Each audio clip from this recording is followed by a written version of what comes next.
except me. I found out through a Facebook post. Balloon arch, pastel cookies, matching dresses. Even grandma flew in for it. I texted my aunt just to be sure. Maybe it was an oversight. Maybe the invite got lost. Her reply came fast. We didn't think you'd enjoy it since you can't have kids. I stared at those words until they blurred. Then my mom followed up like punctuation to a wound. It would have just made things uncomfortable. For you and for everyone else. Like my grief was something contagious. Like my body's silence made their joy louder. I took a breath, swallowed the lump in my throat, and typed back. You're right. I wouldn't have enjoyed that one. Then I turned off my phone. My name is Eliza. And if you think you know how this ends, stay tuned. What happens when they erase you from the story, but you come back as the headline? 2 weeks later, I sent out my own invitations. Handwritten. No digital copies. No leaks. Venue, private. Dress code, neutral tones. Theme, wholeness. No one knew what it meant. Until they arrived. A soft-lit garden. Acoustic music. Tables dressed in sage and ivory. And me standing in the center, baby in arms, wrapped in a honey-colored blanket, cooing beneath fairy lights. A judge stood beside me. A social worker smiled from the edge of the crowd. And when I spoke, my voice didn't shake. I'd like to welcome you to a celebration of something long prayed for, cried over, and finally answered. I paused. Please meet my daughter. And yes, she didn't come alone. 2 steps behind me, a nurse wheeled out a second carrier. Twin boys. Brothers. Ours. The gasps were audible, but louder were the notifications. By morning, the photos had gone viral. The one whose baby shower I wasn't welcome at. Wow. Didn't know this was happening. Congrats, I guess? I didn't reply, because this wasn't about them anymore. It never really was. They just made themselves the center of a story they weren't even invited to hear. But the internet? The internet heard me loud and clear. The post hit 200K likes in 2 days. Strangers wrote things like, "This gave me chills." Adoption stories like this deserve billboards. The way she said didn't come alone. Iconic. And buried beneath the praise? A single message from my mom. Why didn't you tell us? I stared at that one for a while, because I had told her about the paperwork, the waiting, the interviews, the nursery I built with my own 2 hands. She just didn't listen, didn't ask, didn't care until it was public. I typed back. You made it clear I wasn't part of the baby conversations anymore. I didn't think you'd be comfortable. She left it on read. The next day, Aunt Valerie called. The same aunt who said, "We didn't think you'd enjoy it." She started with fake sweetness. "We were just shocked, Eliza. You didn't prepare us." I let her speak. Then I said, "You threw a whole shower without me. But somehow I'm the one who should have prepared you." Silence. I didn't need permission to become a mother, I added. I just needed peace. And I had it now.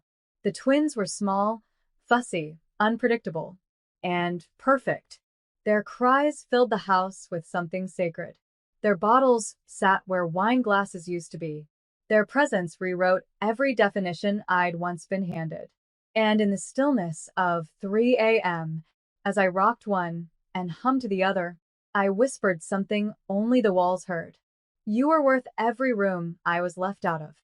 By the end of the week, my family chat was chaos. Screenshots of the adoption post bounced around. Someone said I made them look bad. Another asked if I'd done this for attention. And Mom? She played the sympathy card. Told everyone she was heartbroken to find out through Instagram. I didn't defend myself. Didn't explain the late nights, the screenings, the 5 failed matches before these 3 finally came home. Because explanations were for people who earned them. And they hadn't. Ava, the cousin who threw the baby shower, finally texted me directly. Ava, it just would have been nice to know. We're family. Me. You're right. Family should know.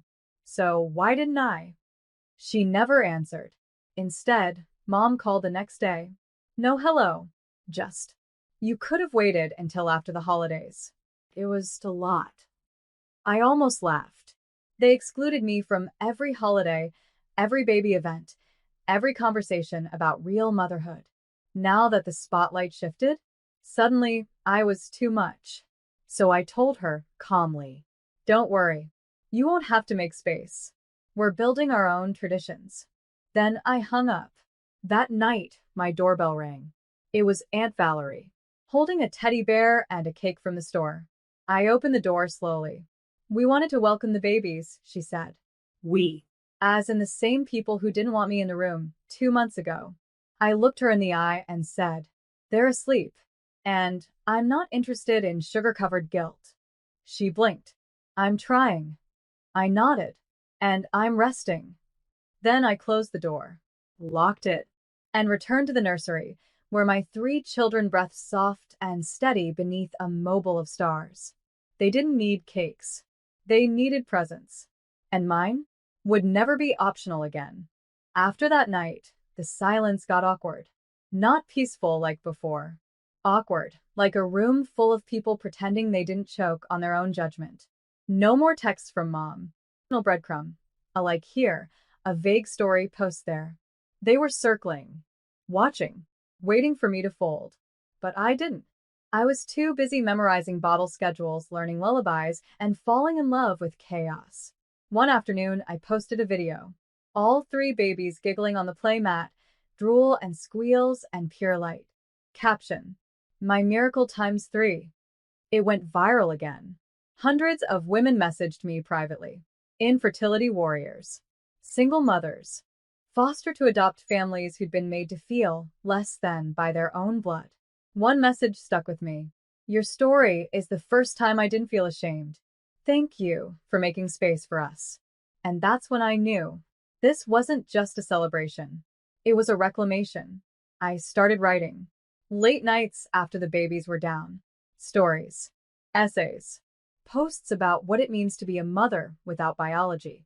Without approval. Without applause. It caught attention. A major parenting site asked me to contribute. A podcast wanted to feature my journey. I said yes, not for fame, but because truth deserves a microphone, especially when it's been smothered for years. And then came the message from my brother. "Hey, just heard about the twins. Didn't know there were 3. Congrats. We should catch up." I stared at it. This was the same man who stood silent when mom made infertility jokes. The same man who handed out party favors at a baby shower I wasn't invited to. I didn't reply, because closure isn't something I owed anyone anymore. It was something I gave myself. The moment I picked up my daughter, felt her hand curl around my finger, and whispered, "You'll never feel left out of the room that built you." The podcast aired on a Monday morning. I almost didn't listen, too busy burping one baby and soothing another. But when I finally hit play, I froze. Because I heard my voice. Calm. Steady. But laced with everything they ignored for years. "I was always told I'd make a great aunt," I said in the episode. "Never a mother." As if nurture depended on biology or permission. Then the host asked, "What would you say to the people who excluded you?" I answered without hesitation, "Thank you. You made space for me to find the children who are waiting, not in my past, but in my future." By noon, my inbox exploded. Not from strangers. From family. "Aunt Valerie, that was unfair, Eliza. You made us sound cruel." "Mom, why did you make this public? This could have been private." "Cousin Ava, you're clearly still bitter. This isn't healing, it's performance." But that's the thing they never understood. When your pain was made private for so long, healing out loud isn't revenge. It's justice. So I didn't respond. Instead, I posted a follow-up video. The twins asleep on my chest. My daughter in the background, painting stars on the wall. Caption: "Healing isn't quiet. It's bright. And if that burns the ones who try to dim you, let it." Looks like. I hope my future daughter sees women like you. And suddenly, my narrative wasn't theirs anymore. Not edited through their shame. Not filtered through their discomfort. It was mine. Messy. Loud. Beautiful. That evening, Mom sent one last message. I don't know who you've become. I looked at my reflection in the window. Dark circles. Full heart.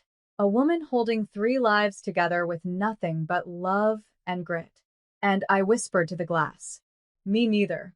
But I like her. The invitations came 2 weeks later. Glossy white envelopes with silver script. Ava's baby's first birthday. And this time, I was included. But not really. The invite was addressed to the Clark family. No names. No warmth. Inside, a sticky note from Mom. Let's move past all this. The babies would love a cousin to play with. Like nothing happened. Like a whole year of silence could be smoothed over with cake and confetti. I held the invite over the trash can, then paused. Not out of doubt, out of clarity. Because they didn't want reconciliation. They wanted reputation repair.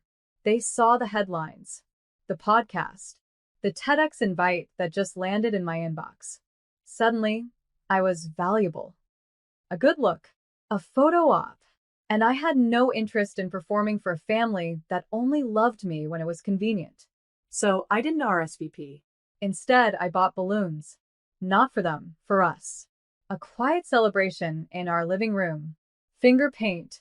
A homemade banner that said, 1 year as a family. Because our family didn't start when someone else handed us permission. It started the moment I held them and promised, you're safe now. That night, I posted a picture. My daughter grinning, frosting on her cheeks. The boys tugging at streamers with chubby hands. Caption. We weren't invited to the old table. So we built our own. Smaller, but honest. Hours later, Ava posted from her party. All beige. Matching outfits. Perfect lighting. Not a single, but mine said, free. Because I wasn't chasing legacy anymore. I was living it, and I finally understood. Sometimes the best revenge is being too full to sit at their table. 3 days after Ava's party, I got the call. Blocked number. But I knew that hesitation in the breath. It was Mom. She didn't waste time. I saw your post, she said flatly. You made us look heartless. I stayed quiet. Because silence is louder when you've already said everything. She tried again. You could have at least shown up for the baby. He's your blood. And that's when something in me snapped. Not in rage, in clarity. I showed up, I said. For birthdays you never remembered. For holidays you forgot I spent alone. For dreams you laughed at. I showed up. You just didn't see me. She exhaled hard. Then came the line I'll never forget. You're making this bigger than it is. No, Mom. You made it small. Small enough to leave me off a guest list. Small enough to tell me I'd make things uncomfortable. Small enough to pretend your cruelty was protection. And now that I'd outgrown your box, it scared you. I hung up, not with anger, with relief. Because that version of me, the one waiting for an open seat, a polite smile, a crumb of love, Was gone. That night, I sat with my kids on the floor, surrounded by toy chaos and crayon-streaked walls. My daughter curled against my arm. Are we a big family, Mommy? I looked around. 3 little faces. 1 whole heart. The biggest kind, I whispered. Because we weren't bound by blood. We were bound by choice. And no invitation could define that. The next morning, I got a text. Aunt Valerie, we're planning a Mother's Day brunch. Thought you might want to come. I didn't reply. Instead, I drafted an email to my publisher. Subject, book title pitch. Left out, lifted up, a memoir. Because I wasn't just telling my story anymore. I was owning it. Mother's Day arrived. Bright. Soft. Quiet. No brunch. No florist deliveries. No posts tagged with my name. Just waffles in our kitchen, sticky fingers, and 3 voices yelling over one another for more syrup. And it was perfect. Later that afternoon, I sat on the porch swing, a twin in each arm, my daughter braiding strands of yarn beside me. That's when I checked my email. A message from the publisher. We'd love to move forward with your memoir. Your story isn't just timely, It's necessary.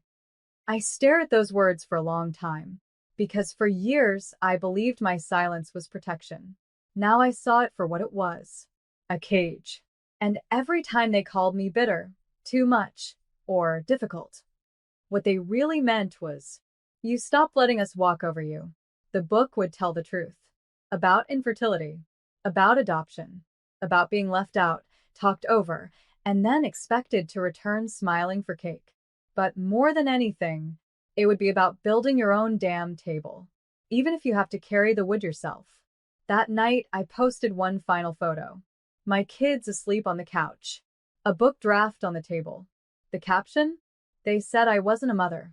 Now I tuck in 3 of them every night and write the story no one else dared to. No hashtags. No tags. No need. A week later, Mom called. I didn't answer. She left a voicemail. I hope the kids are well. I wish things were different. So did I. But I didn't wish for her anymore. I wished for softness. For safety. For futures full of yes after a lifetime of no. I looked at my babies. Not born for me. But born for me. And whispered, you were always mine. No table. No invitation. No apology could match that. Because sometimes, the people who leave you out are just clearing space for everything.